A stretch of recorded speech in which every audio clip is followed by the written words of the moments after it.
Assalamualaikum warahmatullahi wabarakatuh. Saya Sahrul Mahrom dengan NIM 12 13 05 01 83. Jurusan Ilmu Hukum kelas D. Di sini saya akan menyampaikan materi mengenai pengenalan hukum adat di Indonesia. Berikut uraian materi yang saya akan sampaikan. Yang pertama, definisi hukum adat. Yang kedua, sifat hukum adat. Yang ketiga, bentuk hukum adat. Yang keempat, persekutuan masyarakat hukum adat. Yang kelima, dasar hukum dan berlakunya hukum kebiasaan. Yang keenam, teori persepsi in konflik. Yang keenam, perbedaan hukum adat dan hukum kebiasaan. Terakhir, kesimpulan. Definisi hukum adat.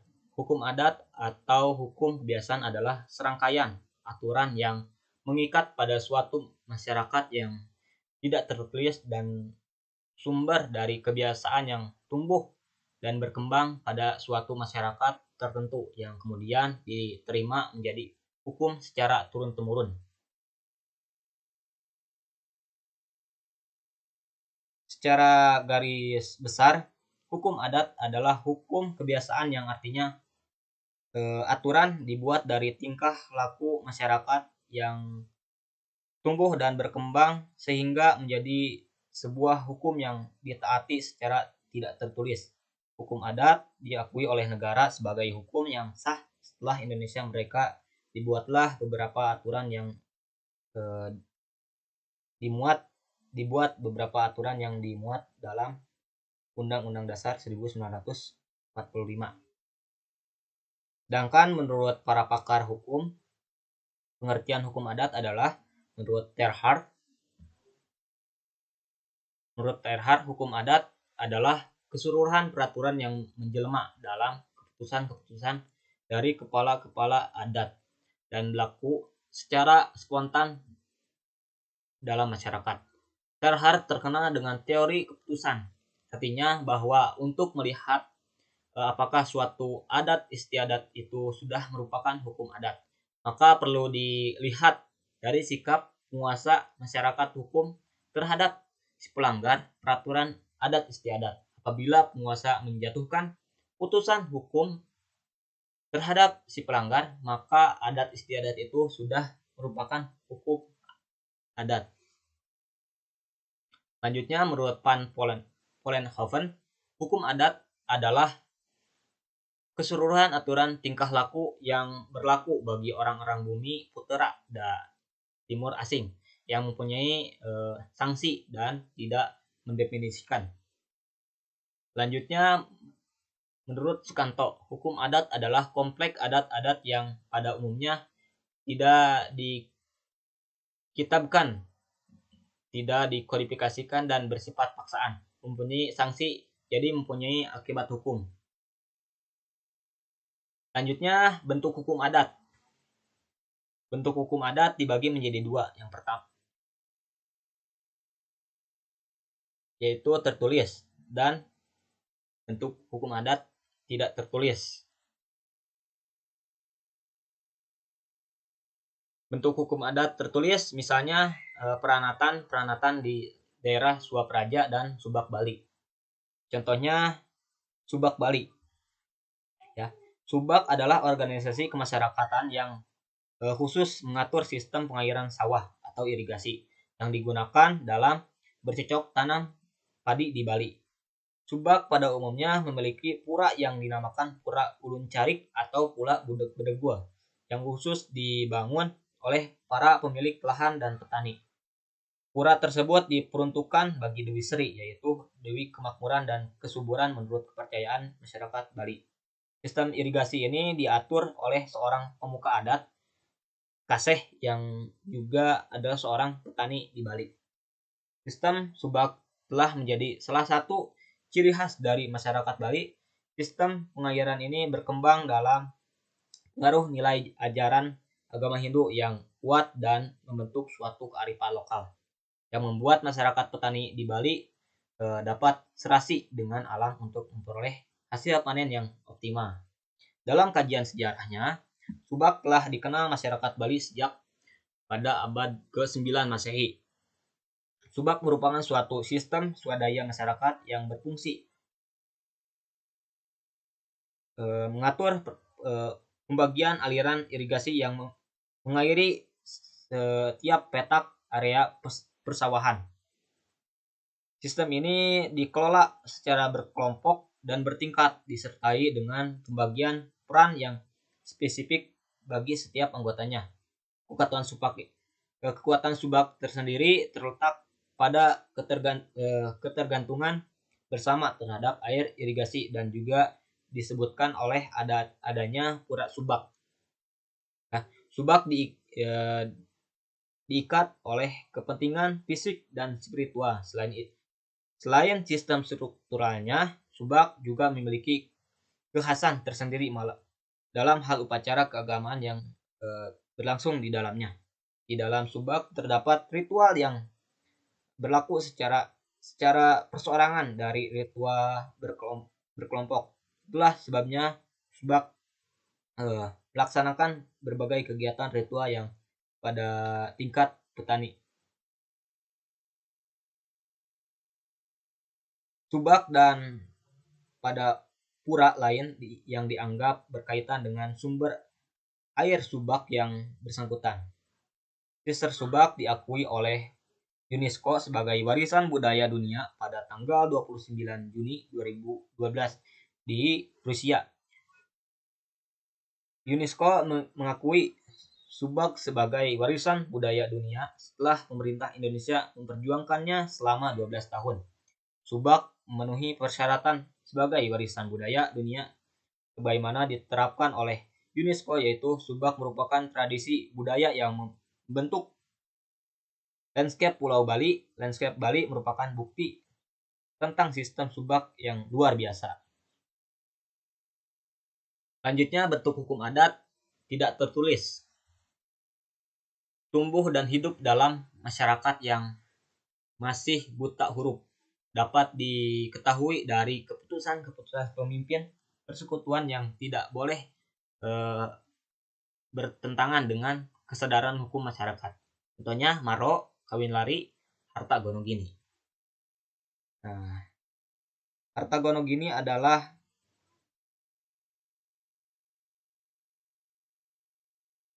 harta bawaan, merupakan harta yang dimiliki oleh seorang suami atau istri. Jadi harta gabungan setelah mereka menikah. Jadi milik harta bersama. Jadi antara harta suami dan harta istri digabungkan jadi satu. Disebutnya itu harta gonogini. Selanjutnya, sifat hukum adat. Sifat hukum adat, hukum adat di Indonesia memiliki beberapa karakteristik yang berkaitan erat dengan suatu golongan masyarakat. Sifat hukum adat adalah tradisional, bersifat turun-temurun. Religius, berkaitan dengan nilai-nilai keagamaan dan kepercayaan kepada Tuhan Yang Maha Esa. Kebersamaan mengutamakan kepentingan bersama. Konkret, nyata, berwujud, dan maknanya jelas gitu. Selanjutnya masih sifat hukum adat. Magis religius, alam pikiran masyarakat hukum adat dipengaruhi oleh alam gaib, atau setiap perbuatan masyarakat hukum adat dilandasi oleh agama dan kepercayaannya. B, komunal, kemasyarakatan. Setiap orang merasa benar-benar selaku anggota masyarakat, bukan oknum yang hidup mandiri. Landasannya kepentingan pribadi selaku terkait dengan kepentingan umum, gotong royong atau sambat sinabit, musyawarah atau kerukunan. Konkret, terang, nyata, suatu perbuatan hukum selalu diberi wujud nyata alam pikiran masyarakat adat berdasarkan hal-hal yang nyata. Partisipasi komis, masyarakat adat tidak dapat melepaskan dirinya dari Perasaan C. Konkret, terang, nyata. Suatu perbuatan hukum selalu diberi wujud nyata alam pikiran masyarakat adat berdasarkan hal-hal yang nyata. Partisipan komis, masyarakat adat tidak dapat melepaskan dirinya dari perasaan persatuan kebatinan dari anggota masyarakat yang lain. Jadi memiliki ikatan yang kuat. Selanjutnya tunai atau kontan. Setiap perbuatan hukum selalu dibayar dengan suatu perbuatan ucapan atau simbol atau suatu perbuatan presentasi yang harus dibayar dengan presentasi pada waktu bersamaan, ya. Selanjutnya teori resepsi incomplete.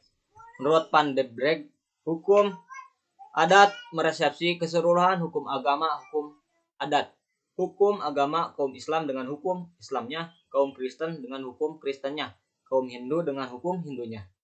Selanjutnya, Snook Hordorn berpendapat tidak seluruhnya hukum agama diresepsi hukum adat masing-masing kaum gitu.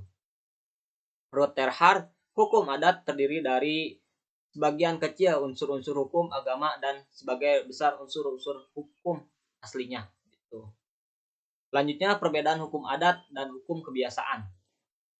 Yang pertama, perbedaan hukum adat dan kebiasaan adalah adat istiadat atau aturan dan perbuatan yang lazim dituruti atau dilakukan sejak dahulu yang berlaku pada sekelompok orang, sementara kebiasaan adalah aturan dan perbuatan yang lazim dilakukan hanya pada seseorangan saja. Selanjutnya B, asalnya hukum adat adalah berawal dari tradisi nenek moyang bangsa Indonesia yang turun-temurun, sedangkan hukum kebiasaan berasal dari hukum asing yang diresepsikan ke dalam hukum Indonesia sebagai hukum asli Indonesia. Contohnya sewa-menyewa dan lain sebagainya. Selanjutnya, dasar hukum berlakunya hukum adat. Yang pertama, pasal 11 AB. B, pasal 75 dalam kurung 3 redaksi lama RR 1851 Jo pasal 31 IS ayat 2 sub B menyatakan sebagai berikut: golongan hukum Indonesia asli dan golongan timur asing yang berlaku hukum adat mereka. Pasal 1 pasal 104 dalam kurung 1 UUDS 1950 yang menyatakan sebagai berikut: segala keputusan pengadilan harus berisi alasan-alasan dan dalam perkara hukum masyarakat menyebut aturan-aturan undang-undang dan aturan-aturan hukum adat yang dijadikan dasar hukum itu. Pasal 2 AP Undang-Undang Dasar 1945. Undang-Undang Nomor 14 Tahun 1970 tentang ketentuan pokok-pokok kekuasaan kehakiman, ya. Selanjutnya, persekutuan masyarakat hukum adat. Menurut Terhar, persekutuan hukum adat merupakan kesatuan yang mempunyai tata susun yang teratur dan kekal serta memiliki pengurus sendiri dan keyakinan sendiri, baik keyakinan material maupun keyakinan immaterial. Inti dari perumusan persekutuan hukum menurut Terhar adalah bahwa persekutuan hukum adat itu harus memenuhi kriteria sebagai berikut. Yang pertama, merupakan kesatuan masyarakat yang teratur. Kedua, menetapkan di suatu daerah tertentu. Yang ketiga, mempunyai penguasa. Yang keempat, mempunyai keyakinan baik yang berwujud maupun yang tidak berwujud. Secara garis besar, persekutuan hukum adat dibagi menjadi dua bagian, yaitu genealogis dan teritorial. Genealogis yaitu keanggotaan suatu kesatuan didasarkan pada faktor yang berlandaskan kepada pertalian darah, pertalian suatu keturunan, walau dalam kenyataannya tidak menduduki peranan penting dalam timbulnya suatu persatuan hukum. Dalam persekutuan hukum yang bersifat genealogis terdapat 3 macam dasar pertalian keturunan, yaitu Yang pertama, kekerabatan pertalian darah menurut garis Bapak. Seperti pada suku Batak, Nias, dan Sumba. Masyarakat suku Karo sebagai salah satu bagian dari suku Batak juga menganut sistem atau pertalian darah menurut garis Bapak. Artinya bahwa setiap anak yang lahir, baik laki-laki maupun perempuan, dengan sendirinya mengikuti klan atau marga dari ayahnya. Selanjutnya B, pertalian darah menurut garis ibu. Seperti di Minangkabau. Ya. Lalu C, pertalian darah menurut garis ibu dan bapak. Jadi ini mah bersamaan. Seperti pada suku Jawa, Sunda, Aceh, Dayak. Di sini untuk menentukan hak-hak dan kewajiban seseorang, maka pemilih dari pihak bapak adalah sama artinya dengan pemilih dari pihak ibu. Nah, itu. Selanjutnya teritorial, ya, teritorial yaitu keanggotaan suatu kesatuan terikat pada suatu daerah tertentu. Hal ini merupakan faktor yang mempunyai peranan yang terpenting dalam setiap timbulnya persekutuan hukum. Orang dapat untuk sementara waktu itu meninggalkan tempat tinggalnya tanpa kehilangan keanggotaan dari persekutuan yang bersangkutan. Orang dari luar lingkungannya yang ingin masuk menjadi anggota persekutuan harus diterima menurut hukum adat tempat, misalnya dengan diperbolehkan hukum serta di dalam rukun desa yang sebagainya. Mereka yang sejak dahulu kala atau sejak nenek moyangnya berdiam dalam daerah persekutuan pada umumnya memiliki kedudukan penting dalam persekutuan itu. Menurut Terhard, ada 3 bentuk persekutuan dengan faktor teritorial, yaitu yang pertama masyarakat hukum desa, masyarakat hukum wilayah, masyarakat hukum terikat desa. Ya. Yang terakhir, kesimpulan. Hukum adat merupakan hukum asli masyarakat Indonesia yang berakar pada adat istiadat atau merupakan pancaran nilai-nilai dasar budaya masyarakat Indonesia yang berarti pula meningkat dan menemukan segala pikiran tersebut diakui oleh Konstitusi Undang-Undang 1945. Referensi buku yang pertama, Mengantar Hukum Indonesia oleh Neng Yani Nurhaiti SHMH. Buku Ajaran Hukum Adat oleh Dr. Yulia SHMH. Bab-bab tentang hukum adat Profesor Supomo.